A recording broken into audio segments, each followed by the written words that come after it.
Second PUC. Next ಏನು ಮಾಡ್ಬೇಕು ನಾವು? ನಮ್ಮ ಕಾಸ್ಟ್ ಸರ್ಟಿಫಿಕೇಟ್ ಇಲ್ಲ ಅಲ್ಲ, ನೆಕ್ಸ್ಟ್ ಏನು ಅಪರ್ಚುನಿಟಿ ಸಿಗಲ್ಲ. ಹೌದು, ಅದಕ್ಕೆ ಬಂದಿದ್ದೀನಿ. ಅದಕ್ಕೆ ಬಂದಿದ್ದೀನಿ.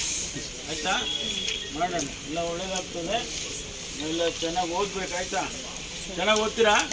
ಮೊಬೈಲು ಸ್ವಲ್ಪ ಜೋರಾಗಿ ಹೇಳು. ನೀವು ಅವಕಾಶ ಕೊಟ್ಟರೆ ಮಕ್ಕಳ ವೈದ್ಯ ಮಾನವ ಡಾಕ್ಟರ್ ಭೀಮರಾವ್ ಅಂಬೇಡ್ಕರ್ ಅವರಿಗೆ, ಮಾನವ ಡಾಕ್ಟರ್ ಭೀಮ್.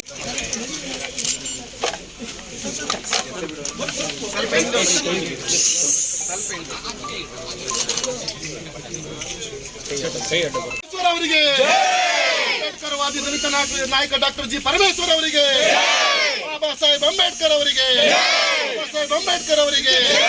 ಜೈ ಜೈ ಜೈ ಜೈ ಜೈ ಭೀಮ್, ಜೈ ಭೀಮ್, ಜೈ ಭೀಮ್, ಜೈ ಜೈ ಜೈ ಜೈ ಜೈ ಭೀಮ್, ಜೈ ಭೀಮ್, ಜೈ ಭೀಮ್, ಜೈ ಜೈ ಜೈ ಜೈ ಜೈ ಭೀಮ್, ಜೈ ಭೀಮ್, ಜೈ ಭೀಮ್.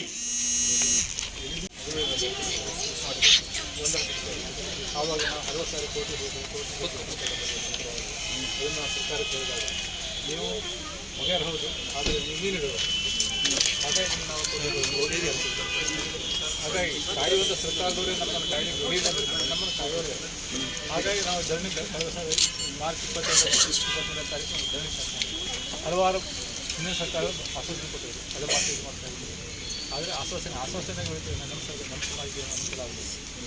ಈ ಧರಣಿ ಇವತ್ತಿನ ಮುಂದಷ್ಟು, ಯಾಕಂದರೆ ನಮಗೆ ಈಗಿನ ಸರ್ಕಾರದ ಮೇಲೆ ಭರವಸೆ ಉಂಟು. ನಮ್ಗೆ ಏನಾದ್ರು ಸಹಾಯ ಮಾಡೇ ಮಾಡ್ಬೋದು ಹೇಳ್ಕೊಂಡು ನಮ್ಮ ಶಾಸಕರು ಮಂತ್ರಿಗಳು ಬಂದಿದೆ. ನಮ್ಮ ಸಮಾಜಕ್ಕೆ ನ್ಯಾಯ ಬಿಟ್ಕೊಡ್ಬೇಕು, ನಿಮ್ಮಿಂದ ಇದೊಂದು ಕಷ್ಟ ಆಗುತ್ತೆ. ಇದೊಂದು ಸಣ್ಣ ಮನೆ ನಾನು ನೋಡ್ತೇನೆ. ಈಗ ಕುಲಶಾಸ್ತ್ರ ಅಧ್ಯಯನ ಆಗಿದೆಯಾ? ಇಲ್ಲ, ಯಾರು ಯಾವಾಗಾದರೂ ಆಗಲಿ ಆಗಿದೆ. ಒಂದು ನಿಮಿಷ DC ಅವರಿದ್ದಾರೆ, ಇದ್ರ ಬಗ್ಗೆ ಏನಾದರೂ ಮಾಹಿತಿ ಇದೆಯಮ್ಮ? ಮುಂದೆ ಮಾಡಿದಾರಂತೆ ಸರ್, ಬಟ್ ರಿಪೋರ್ಟ್ ಈಗ ಇನ್ನೂ ಫೈನಲ್ ಆಗಿ ನಿಮ್ಮ ಕಡೆ ಯಾವುದು ಇಲ್ಲ ಸರ್, ಬಂದಿಲ್ಲ ಸರ್. ಇದಕ್ಕೆ ಸಂಬಂಧಪಟ್ಟಿದ್ದ ಸರ್ಕಾರ ಒಂದು ಕಮಿಟಿ ರಚನೆ ಮಾಡಿ ತೋರಿಸ್ತಾರೆ. ಇದು ಪ್ರಕಾಶ್ ಸಬ್ಮಿಟ್ ಆಗಿದೆ, ಅವರಿನ್ನೂ ಅಧ್ಯಯನ ನಡೆಸ್ತಾ ಇದ್ದಾರೆ. ಯಾರು ಸರ್ಕಾರನೇ ನೇಮಿಸೋದು ಸರ್. ಓಕೆ, ಒಂದು ಕಮಿಟಿ ಮಾಡಿ ಅವ್ರೀಗ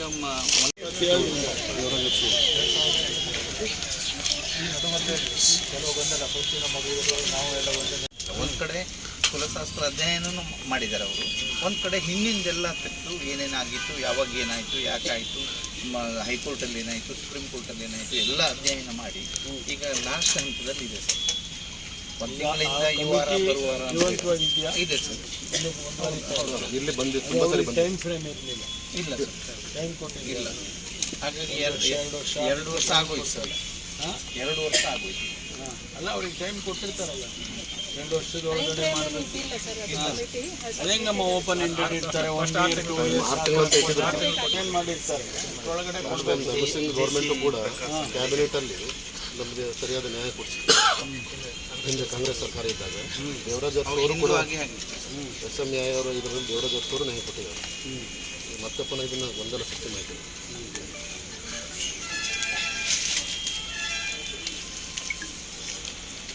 ಈಗ ಇದು ನೀವು ಯಾರಿದೆ, ನಮ್ಮ ಸರ್ಕಾರ ಬಂದ ಮೇಲೆ ಅವರು ನನಗೆ ಮಂತ್ರಿಗಳಾಗಿದ್ದಾರೆ. ಮಂತ್ರಿಗಳು ನಿಮ್ಮ ಪರವಾಗಿ ಸ್ವಾಭಾವಿಕವಾಗಿ ಮಾತಾಡಲೇಬೇಕು, ಮಾತಾಡ್ತಾರೆ.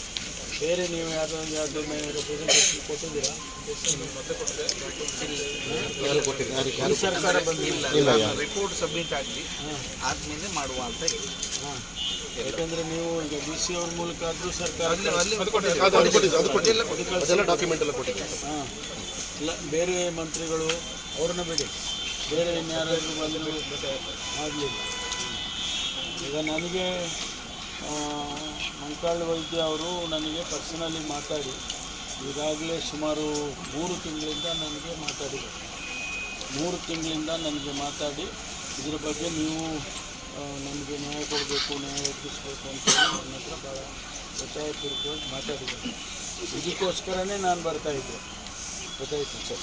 ಆದರೆ ಇವತ್ತು ನಾನು ಬಂದಿರೋದು ಬೇರೆ ಕಾರ್ಯಕ್ರಮ ಆದರೂ ಕೂಡ ಮೇಜರಾಗಿ ನಾನು ಅವ್ರಿಗೆ ಹೇಳಿದೆ, ನಾನು ಬರ್ತೀನಿ, ಅವರು ಎಲ್ಲಿ ಕುಳಿತಿದ್ದಾರೆ ನನ್ನನ್ನು ಕರ್ಕೊಂಡು ಹೋಗ್ಬೇಕಲ್ಲಿ, ನಾನು ಮಾತಾಡ್ತೀನಿ ಅವ್ರ ಹತ್ರ ಅಂತ ಹೇಳಿ ಬಂದಿದ್ದಾರೆ. ಗೊತ್ತಾಯ್ತಾ? ನಾವು ಚರ್ಚೆ ಮಾಡಿ ಮುಖ್ಯಮಂತ್ರಿಗಳ ಹಂತದಲ್ಲಿ ಸಮಿತಿ ಮಾಡಬೇಕು. ಕ್ಯಾಬಿನೆಟ್ ಸಬ್ ಕಮಿಟಿ ಅಂದರೆ cabinet sub committee ಮಾಡಿಸೋಣ.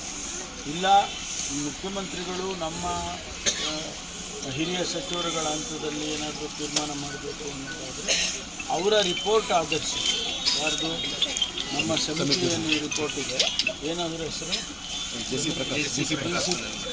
JC. Prakash ಅವರ ವರದಿ ಏನು ಬರುತ್ತೆ ಅದನ್ನು ನೋಡಿಕೊಂಡು ಕಮಿಟಿ ಮಾಡಿ ಹೋಗ್ಬಿಟ್ಟು ಅದನ್ನು ಒಂದು ವರದಿ ಬರದೇ ಹೊರತು ನಾವೇನು ಮಾಡೋಕ್ಕೆ ಬರೋದಿಲ್ಲ. ಆಧಾರ ಬೇಕಲ್ಲ, ಯಾವುದಾದ್ರೂ ಒಂದು ಕುಲಶಾಸ್ತ್ರ ಅಧ್ಯಯನದ್ದು ವರದಿ ಬೇಕು, ಅದು ಸಪ್ರೇಟಾಗಿ ಕೊಡೋದಿಲ್ಲ, ಅವರು ಅದರಲ್ಲಿ ಸೇರಿಸಿ ಕೊಡ್ತಾರೆ. ಅಧ್ಯಯನದಲ್ಲಿ ಬರ್ತದೆ. ಆ ಅಧ್ಯಯನದಲ್ಲಿ ಆ ಕುಲಶಾಸ್ತ್ರ ಅಧ್ಯಯನ ಜೊತೆಗೆ ಇವರು ಏನು ಒಂದು ಅಧ್ಯಯನ ಮಾಡಿರ್ತಾರೆ, ಇವರೇ ಪ್ರಕಾಶ್ ಅವರೇ ಬೇರೆ ಗ್ರೌಂಡ್ ರಿಯಾಲಿಟಿ ಎಲ್ಲ ಸ್ಟಡಿ ಮಾಡಿ ಅವರು ಒಂದು ವರದಿಯನ್ನು ಕೊಡ್ತಾರೆ. ಆ ಆಧಾರದ ಮೇಲೆ ತೀರ್ಮಾನಗಳನ್ನು ತಗೊಳ್ಳೋಣ. ಹೀಗೆ ನ್ಯಾಯ ಒದಗಿಸ್ಕೊಳ್ತಕ್ಕಂಥ ಕೆಲಸವನ್ನು ಮಾಡ್ತೇವೆ, ಆಯಿತಾ? ಅದು ಒಂದಿಷ್ಟು ಸಮಯ ಬೇಕಾಗ್ತದೆ. ಏನು ಬರುತ್ತೆ ವರದಿ ನೀವು ಮಾನಿಟರ್ ಮಾಡಬೇಕು. ನಾನು ಕೂಡ ಪ್ರಕಾಶ್ ಅವರಿಗೆ ಮಾತನಾಡ್ತೀನಿ, ಆದಷ್ಟು ಬೇಗ ಮುಖ್ಯಮಂತ್ರಿಗಳ ಮೂಲಕ ಮಾತಾಡಿಸಿ ಬೇಗ ವರದಿಯನ್ನು ಕೊಡೋದಕ್ಕೆ ಮಾಡೋಣ, ಆಯಿತಾ? ಈಗ ನೀವು ದಯಮಾಡಿ ಇಷ್ಟು ದಿವಸ ನೀವು ಕೂತಿದ್ದೀರಾ ಅಂದರೆ ನಿಮ್ಮ ಇದಕ್ಕೆ ಮೆಚ್ಚಬೇಕು ನಾವು, ಆಯಿತಾ? ಯಾವುದೇ ಸರ್ಕಾರಿ ಅಧಿಕಾರಿಗಳಲ್ಲಿ ಸರ್ಕಾರಕ್ಕೆ ಯಾವುದೇ ಗೊತ್ತಿಲ್ಲ ಸಂವಿಧಾನಬದ್ಧವಾಗಿ ಅಂಬೇಡ್ಕರ್ ಸಿದ್ಧಾಂತಗಳ ಮೇಲೆ ಪ್ರತಿಭಟನೆ ಮಾಡಿದ್ದೀರಾ. ನಾನು ಅದಕ್ಕೋಸ್ಕರನೇ ಬಂದಿದ್ದೇನೆ. ನೀವು ಅವ್ರು ಹೇಳಿದ ತಕ್ಷಣ ನಾನು ಒಪ್ಕೊಂಡು ಬಂದಿದ್ದೇನೆ, ಸರ್ಕಾರದ ಪರವಾಗಿ ಬಂದಿದ್ದೇನೆ, ಗೊತ್ತಾಯ್ತಾ? ನೀವು ಯಾರು ನಾನು ವೈಯಕ್ತಿಕವಾಗಿ ಬಂದಿದ್ದೇನೆ, ಸರ್ಕಾರದ ಪರವಾಗಿ ಬಂದಿದ್ದೇನೆ. ತಾವು ದೊಡ್ಡ ಮನಸ್ಸು ಮಾಡಿ ಇವತ್ತಿನಿಂದ ನೀವು ವಾಪಸ್ ತಗೊಳ್ಳೋಕ್ಕೆ ನೀವು ಚರ್ಚೆ ಮಾಡ್ಕೊಳ್ಳಿ, ನಿಮ್ಮಲ್ಲಿ ದಯಮಾಡಿ ವಾಪಸ್ ತಗೊಳ್ಳಿ. ನಾವು ನಿಮ್ಮ ಪರವಾಗಿ, ಬಡವರ ಪರವಾಗಿ ಇರುವಂಥ ಸರ್ಕಾರ ಇದು. ನಿಮ್ಮ ಸರ್ಕಾರ ಅಲ್ವಾ, ನೀವೆಲ್ಲ ಮಾಡಿರೋದಲ್ವೇನ್ರಿ? ಅವರನ್ನು ಯಾರು ಆರಿಸಿದ್ದು? ಯಾರು ಆರಿಸಿದ್ದು? ಆರಿಸಿದ್ದಲ್ಲ. ಅದಕ್ಕಾಗಿ ಅವ್ರನ್ನ ಮಂತ್ರಿನೂ ಮಾಡಿದ್ದೀವಲ್ಲ, ಅವರನ್ನ ನಿಮ್ಮ ಮಂತ್ರಿ ಅಲ್ವಾ ಅವರು?